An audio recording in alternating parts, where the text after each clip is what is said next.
शारीरमुपशाम्यति।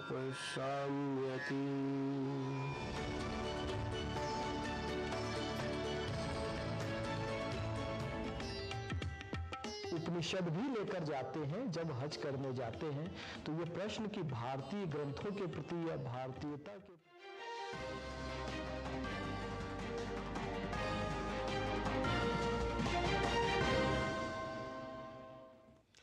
नमस्कार, DD news पर आप देखना शुरू कर चुके हैं समाचारों का बुलेटिन। मैं हूं लाल चंद्र सिंह। देखेंगे अगले आधे घंटे में देश और दुनिया की तमाम बड़ी खबरें, लेकिन सबसे पहले इस समय की हेडलाइंस। वैश्विक मंच पर बेनकाब होगा पाकिस्तान का आतंकपरस्त चेहरा। मोदी सरकार ने किया 7 सर्वदलीय प्रतिनिधिमंडल का गठन। विपक्षी दलों को भी मिला प्रतिनिधित्व। आतंकवाद के खिलाफ भारत की जीरो टॉलरेंस नीति का देंगे संदेश।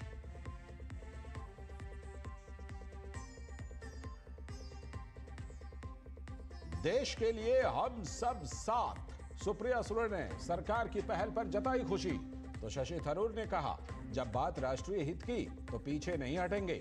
वहीं पूर्व केंद्रीय मंत्री रविशंकर प्रसाद ने बताया, प्रधानमंत्री की दूरगामी सोच का प्रमाण।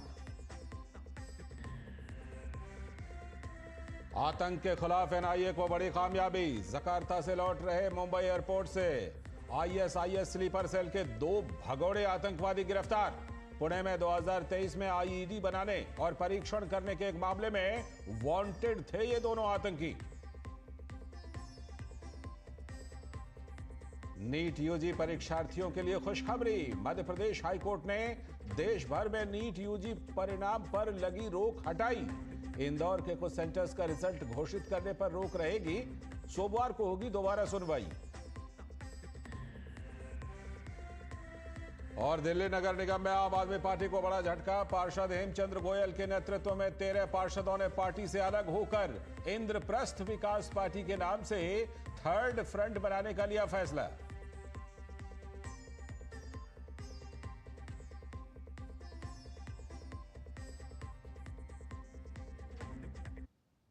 हेडलाइंस के बाद अब खबर विस्तार से। सबसे बड़ी खबर इस समय की राजधानी दिल्ली से, एमसीडी से जुड़ी खबर कि दिल्ली नगर निगम में आम आदमी पार्टी को बड़ा झटका लगा है। पार्षद हेमचंद्र गोयल के नेतृत्व में करीब 13 पार्षदों की शनिवार को बैठक हुई और इनमें कई फैसले लिए गए। सभी पार्षदों ने थर्ड फ्रंट बनाने का निर्णय लिया है, जिसका नेतृत्व मुकेश गोयल को देने का फैसला लिया गया है। नया दल इंद्रप्रस्थ विकास पार्टी के नाम से बनेगा। अभी भाजपा के पास 117 और आम आदमी पार्टी के पास 113 सदस्य हैं। वहीं कांग्रेस के पास 8 पार्षद हैं। इस नए थर्ड फ्रंट का नाम इंद्रप्रस्थ विकास पार्टी नाम दिया गया है। इनमें हेमचंद गोयल, दिनेश भारद्वाज, हिमानी जैन, उषा शर्मा, साहिब कुमार, राखी कुमार, अशोक पांडे, राजेश कुमार, अनिल राणा, देवेंद्र कुमार और हिमानी जैन के नाम शामिल हैं। पिछले ही महीने दिल्ली नगर निगम में चुनाव हुए थे, जिनमें बीजेपी ने जिसमें बाजी मार ली थी। बीजेपी के पार्षद राजा इकबाल सिंह दिल्ली के नए मेयर बने। मेयर चुनाव में उन्हें 133 वोट मिले, तो वहीं कांग्रेस के उम्मीदवार मनदीप को सिर्फ 8 वोट मिले। आम आदमी पार्टी ने मेयर चुनाव का बहिष्कार किया था।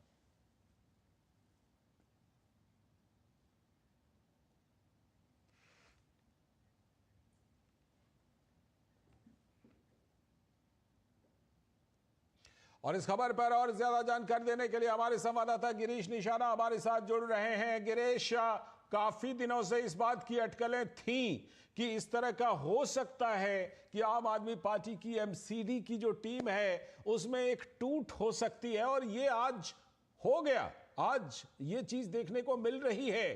तो ये क्या कुछ इसके बारे में है कि क्या ये अलग पार्टी बनाकर रहेंगे और ये संख्या जो है ये 13 ही है या फिर ये संख्या और ज्यादा हो सकती है? देखिए लालचंद, मैं आपको बताना चाहूंगा, आम आदमी पार्टी के लिए अच्छी खबर नहीं है। आज जो आम आदमी पार्टी के जो निगम पार्षद थे, उन्होंने आज एक मीटिंग की और मीटिंग के अंदर साफ कर दिया और उन्होंने इस्तीफा दे दिया है पार्टी की प्राथमिकता से, और यह भी संख्या केवल 13 है। ये केवल अभी 13 है, लेकिन उम्मीद की जा रही है ये संख्या और बढ़ सकती है, क्योंकि काफी निगम पार्षद जो हैं वो आम आदमी पार्टी का जो ग्रुप है उसको धीरे धीरे छोड़ते जा रहे हैं। तो इससे अंदाजा लगाया जा सकता है कि ये संख्या और ज्यादा हो सकती है।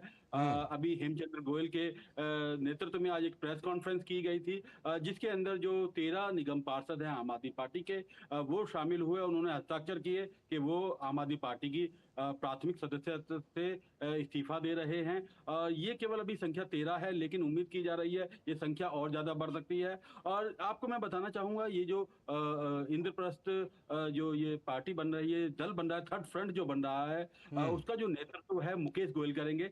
मुकेश गोयल, मैं आपको बता दूं, सबसे पुराने निगम पार्षद हैं। उनका ये कहना था प्रेस कॉन्फ्रेंस के अंदर लालचंद्र के, जो आम आदमी पार्टी की तरफ से केवल उनको एक ऑर्डर, एक आदेश की तरह से आता था, उनकी सुनवाई नहीं होती थी।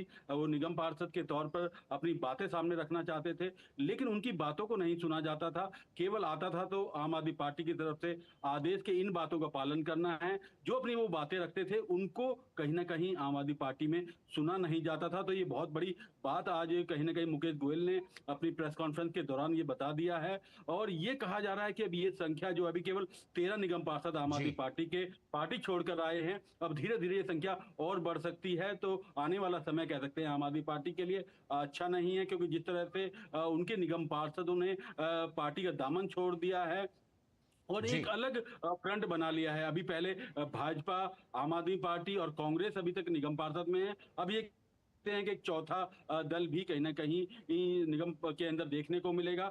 तो बहुत अच्छे संकेत ये आम आदमी पार्टी के लिए नहीं है, क्योंकि जिस तरह से प्रेस कॉन्फ्रेंस करके मुकेश गोयल की अगर बात करें, लालचंद, मैं आपको बताना चाहूंगा, मुकेश गोयल जो है जब आम आदमी पार्टी एमसीडी में रही है, उस समय पर नेता सदन रहे हैं। और नेता सदन की बातों को अगर तवज्जो नहीं दी जाएगी तो आप अंदाजा लगाया जा सकता है कि बाकी जो निगम पार्षद हैं उनका क्या हाल होगा। और आज कहीं ना कहीं उनका गुस्सा पूरी तरह से मीडिया के सामने फूट गया। उन्होंने साफ स्पष्ट तौर पे कहा कि उनकी बातों की तवज्जो नहीं दी जाती थी पार्टी के अंदर। बिल्कुल। क्या इन्होंने कुछ ये रुख साफ किया है? गिरीश, जैसे बोला, आपने बताया कि चौथी पार्टी के रूप में ये एमसीडी में बैठेंगे। क्या कुछ इन्होंने रुख स्पष्ट किया है कि ये क्या आगे चल करके, जैसे इस समय भारतीय जनता पार्टी एक बार फिर से दोबारा एमसीडी में सत्ता में आ गई है वापस, इनका क्या रुख रहेगा? क्या ये साथ देंगे या फिर अलग अपना बैठेंगे, विपक्ष में बैठेंगे?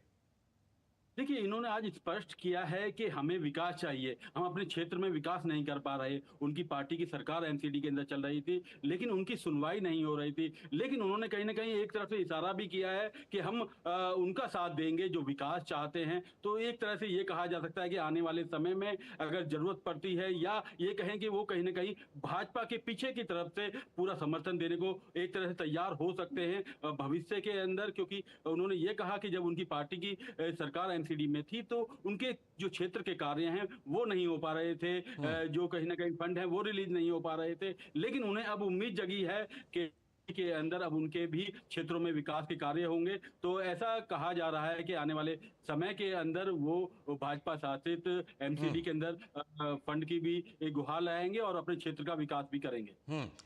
गिरीश, आपने जैसे बताया कि मुकेश गोयल ने यह साफ तौर पर कहा कि उनकी बात नहीं सुनी जाती थी, उनको सिर्फ एक कमांड दिया जाता था, और ये कारण उन्होंने पार्टी छोड़ने के बारे में बताई। और क्या इस प्रेस कॉन्फ्रेंस में उन्होंने बताया, उन्होंने या फिर उनके साथियों ने, जो 13 लोगों ने इस्तीफा दिया है, कि किस कारण से वो आम आदमी पार्टी का, अरविंद केजरीवाल का हाथ छोड़ रहे हैं, उनका दामन छोड़ रहे हैं? और कुछ कारण उन्होंने गिनाए इस प्रेस कॉन्फ्रेंस में?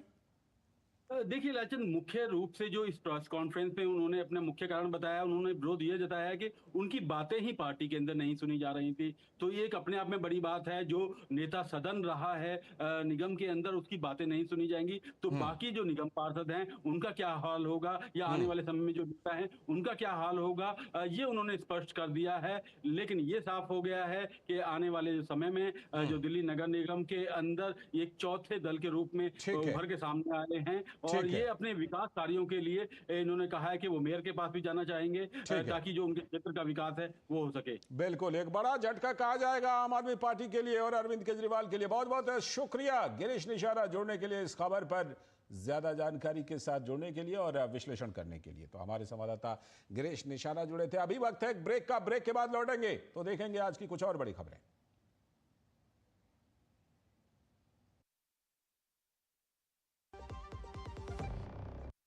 80% फिटनेस सही डाइट से और 20% एक्सरसाइज से होती है। हर महीने तेल की खपत 10% घटाएं। बेहतर फिटनेस के लिए कम तेल का इस्तेमाल करें, जैसे कि हमारे प्रधानमंत्री जी भी कहते हैं। एक फिट और हेल्दी नेशन बनने के लिए हमें ओबेसिटी की समस्या से निपटना ही होगा। एक तरीका मैंने सुझाया था, खाने के तेल में 10% की कमी करना। कम तेल में बड़ी बात, सेहत रहे दिन और रात। जब धरती चीर कर निकलता है लोहे का पत्थर और मिलता है मोंगिया के जोश से, फिर तपता है, पिघलता है और बनता है फौलाद। अब होता है सरिया सारी खूबियों के साथ। मोंगिया स्टील, मजबूत देश का मजबूत सरिया।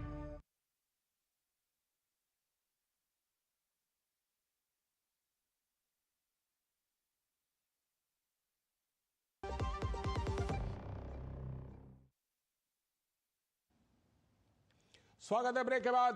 आप देख रहे हैं डीडी न्यूज पर हिंदी में समाचार। इस समय की एक और बड़ी खबर, एनआईए ने महाराष्ट्र के पुणे में प्रतिबंधित आईसिस आतंकवादी संगठन के स्लीपर मॉड्यूल के फरार 2 सदस्यों को गिरफ्तार किया है।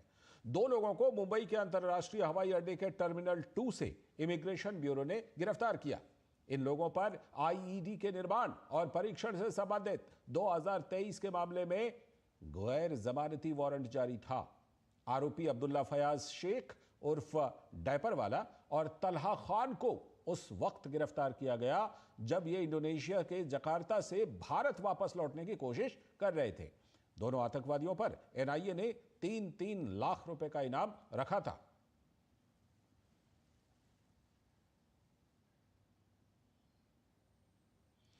अगली बड़ी खबर, मध्य प्रदेश हाईकोर्ट की इंदौर बेंच ने नीट यूजी के परीक्षा परिणाम रोकने के आदेश में बदलाव किया है। शुक्रवार को हुई सुनवाई में कोर्ट ने कहा कि इंदौर में प्रभावित परीक्षा केंद्रों को छोड़कर एनटीए अन्य सेंटरों के परीक्षा परिणाम घोषित कर सकता है। इस परिवर्तित आदेश से कई छात्रों को राहत मिली है। बता दें कि इससे पहले गुरुवार को हुई सुनवाई में कोर्ट ने नीट यूजी के रिजल्ट पर रोक लगा दी थी। मामले में अगली सुनवाई 19 मई को इंदौर बेंच में होगी।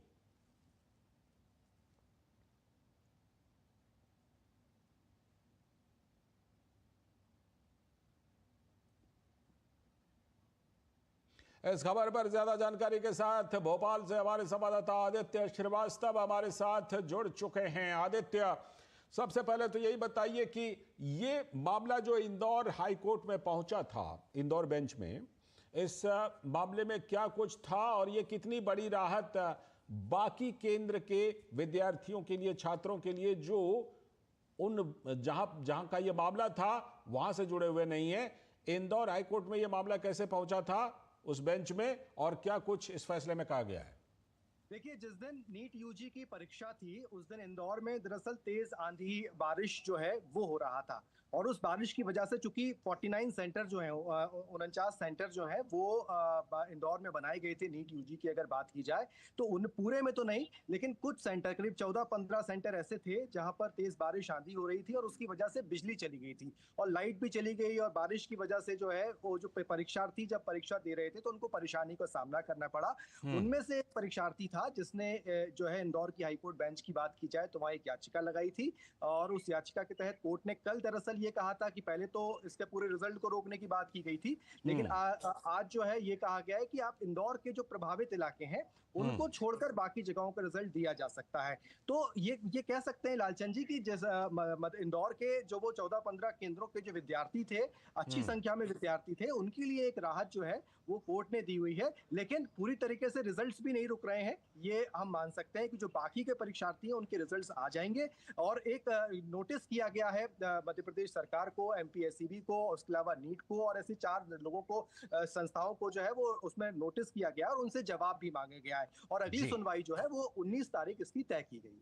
जी, अब 19 मई को अगली सुनवाई होनी है। बहुत बहुत शुक्रिया आदित्य जुड़ने के लिए, इस खबर पर जानकारी देने के लिए। तो हमारे संवाददाता आदित्य श्रीवास्तव भोपाल से हमारे साथ जुड़े थे। बढ़ते हैं अगली बड़ी खबर की तरफ। सीमा पार आतंकवाद के खिलाफ भारत की लड़ाई को अंतर्राष्ट्रीय स्तर पर और मजबूती देने के लिए देश की राजनीतिक पार्टियां एक साथ खड़ी हो रही हैं। ऑपरेशन सिंदूर के बाद भारत ने एक बड़ा कूटनीतिक कदम उठाते हुए 7 सर्वदलीय प्रतिनिधिमंडलों को विश्व के प्रमुख देशों में भेजने का फैसला किया है। इन प्रतिनिधिमंडलों का उद्देश्य साफ है, आतंकवाद को लेकर भारत की जीरो टॉलरेंस नीति का साझा संदेश दुनिया तक पहुंचाना। खास बात यह है कि इस अभियान में सभी प्रमुख राजनीतिक दलों के प्रतिनिधि शामिल हैं, जिससे यह स्पष्ट संकेत जाता है कि आतंकवाद के मुद्दे पर भारत एकजुट है। इन प्रतिनिधिमंडलों का दौरा संयुक्त राष्ट्र सुरक्षा परिषद के सदस्य देशों और अन्य प्रमुख सहयोगी देशों में इस महीने के अंत तक होगा। प्रतिनिधिमंडलों का नेतृत्व करने वाले सांसदों में शशि थरूर कांग्रेस के, रविशंकर प्रसाद भारतीय जनता पार्टी के, संजय कुमार झा जनता दल यूनाइटेड के, बैजयंत पांडा भारतीय जनता पार्टी के, कनिमोझी करुणानिधि डीएमके की, सुप्रिया सुळे एनसीपी राष्ट्रवादी कांग्रेस पार्टी की और श्रीकांत एकनाथ शिंदे शिवसेना के नाम शामिल हैं।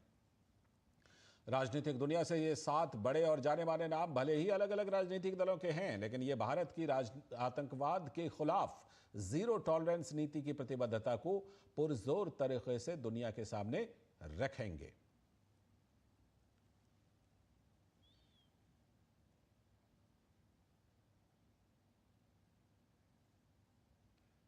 और संसदीय कार्य मंत्री किरेन रिजिजू ने एक सोशल मीडिया पोस्ट में प्रतिनिधिमंडल के गठन के बारे में जानकारी दी। एक्स पर एक पोस्ट में उन्होंने लिखा, सबसे अहम पलों में भारत एकजुट खड़ा होता है। 7 सर्वदलीय प्रतिनिधिमंडल जल्द ही प्रमुख साझेदार देशों का दौरा करेंगे और आतंकवाद के प्रति जीरो टॉलरेंस का हमारा साझा संदेश वहां ले जाएंगे। यह राजनीति से ऊपर और मतभेदों से परे राष्ट्रीय एकता का शक्तिशाली प्रतीक है।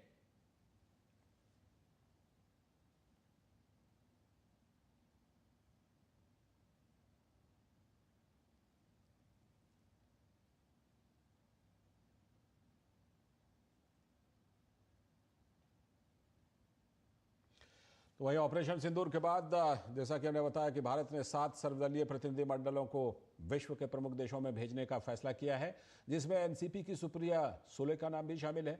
तो सुप्रिया सुले ने एक्स पर कहा कि वैश्विक मंच पर भारत का प्रतिनिधित्व करने वाले सर्वदलीय प्रतिनिधिमंडल में शामिल होकर मैं सम्मानित महसूस कर रही हूं। मैं विनम्रतापूर्वक इस जिम्मेदारी को स्वीकार करती हूं। प्रधानमंत्री नरेंद्र मोदी, मंत्री किरेन रिजिजू और विदेश मंत्रालय को धन्यवाद देती हूं। मैं बारामती लोकसभा क्षेत्र के लोगों के निरंतर समर्थन के लिए उनका बहुत आभारी हूं। हमारा मिशन आतंकवाद के खिलाफ जीरो टॉलरेंस के प्रति भारत की एकजुटता और अटूटता का संदेश देना है। हम एक राष्ट्र के रूप में खड़े हैं, गर्व, मजबूत और अडिग। जय हिंद।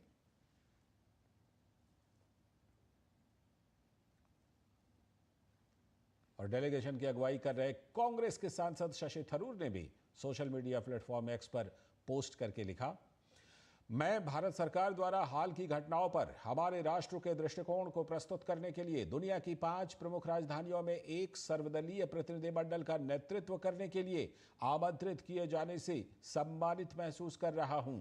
जहां राष्ट्रीय हित की बात हो और मेरी सेवाओं की आवश्यकता हो तो मैं पीछे नहीं रहूंगा। जय हिंद।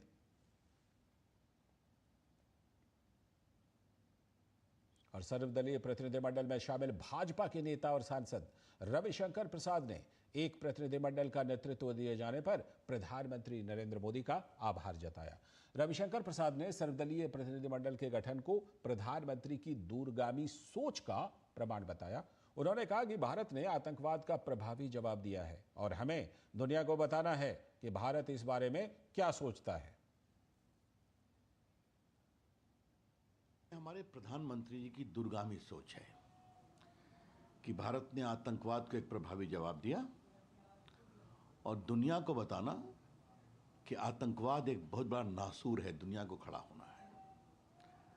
और भारत की स्ट्रैटेजी, भारत की सोच, तो मैं बहुत अनुग्रहित हूँ माननीय प्रधानमंत्री जी का कि जो सांसदों का डेलीगेशन जा रहा है उसमें एक डेलीगेशन को लीड करने के लिए उन्होंने मुझे चुना है।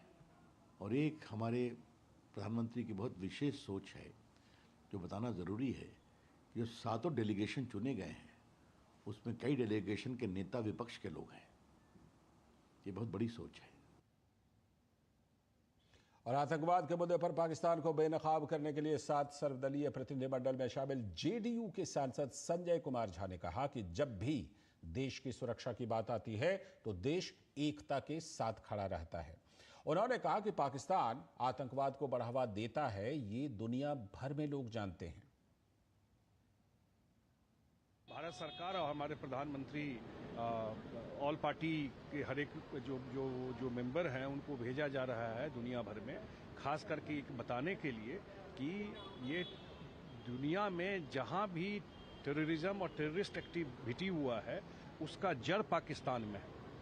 कोई न कोई कनेक्शन पाकिस्तान में मिल जाएगा, कहीं भी दुनिया में हुआ हो। तो दुनिया को बताने के लिए कि स्टेट स्पॉन्सर्ड टेररिज्म चल रहा है, प्रूफ के साथ है। और वो जो एक फेक नैरेटिव बनाता है और लोन ले लेता है, पैसा ले लेता है, वो सब पैसा यूज करता है टेररिस्ट को बढ़ाने में। इसी के लिए हम लोग जाएंगे और जो देश की बात है या जो घटना हुई है सारा बात वहाँ जा करके बताना और ये जो एक फेक नैरेटिव चल रहा है उसको भी खत्म करना, ये एक उद्देश्य है।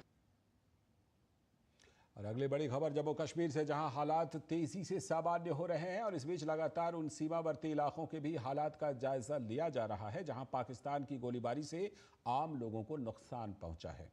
और इसी क्रम में जम्मू कश्मीर के उपराज्यपाल मनोज सिन्हा ने कुपवाड़ा के तंगधार सेक्टर में सीमा क्षेत्र का दौरा किया। उपराज्यपाल ने पाकिस्तानी सेना द्वारा बिना उकसावे की गई गोलीबारी से हुए नुकसान का आकलन किया, स्थानीय लोगों से बातचीत कर उनकी समस्याएं सुनी और सरकार की ओर से मिल रही मदद के बारे में भी जानकारी ली। यहाँ एडवर्सरी के द्वारा जो सेलिंग हुई है उससे काफ़ी लोगों के घर और कमर्शियल प्रॉपर्टी डैमेज हुई है।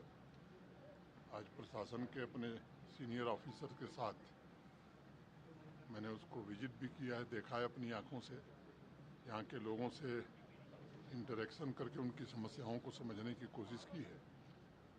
एक तो प्रशासन के अपने साथियों का मैं बहुत आभारी हूँ जिन्होंने बहुत कठिन परिस्थिति में भी सदैव मौके पर डटे रहे और आवाम को कोई कठिनाई न हो, इसका उन्होंने भरपूर प्रयास किया। प्रशासन ने आकलन कर लिया है और उस आकलन के आधार पर जो अविलंब सहायता दी जा सकती थी वो दे दी गई है।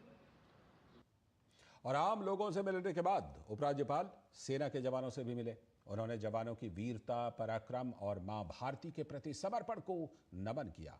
उपराज्यपाल ने कहा कि पूरी दुनिया ने भारतीय सशस्त्र बलों की बहादुरी देखी है, जिससे डर कर दुश्मन देश पूरी दुनिया में गिड़गिड़ाने लगा।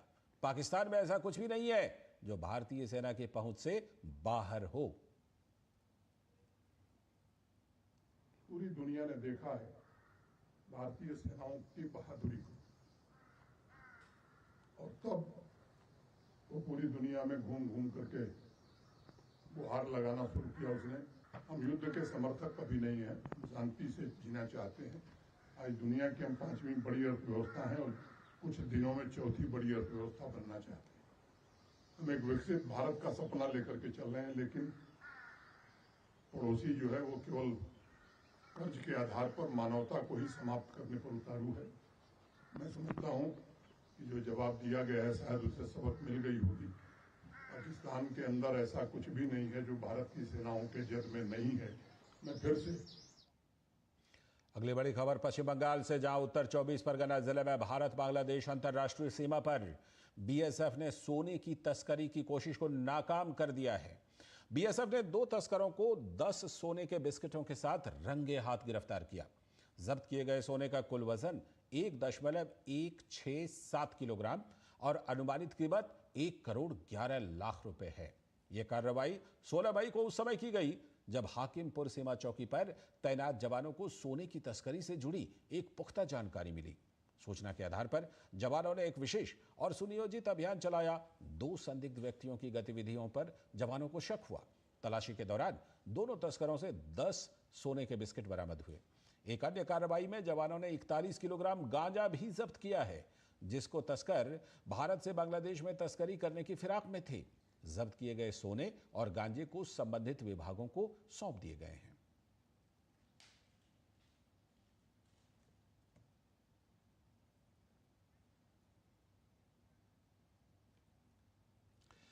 तो ये बीएसएफ की बड़ी कामयाबी कही जा सकती है। और इसी के साथ इस बुलेटिन में फिलहाल इतना ही। हमें दीजिए अनुमति। नमस्कार।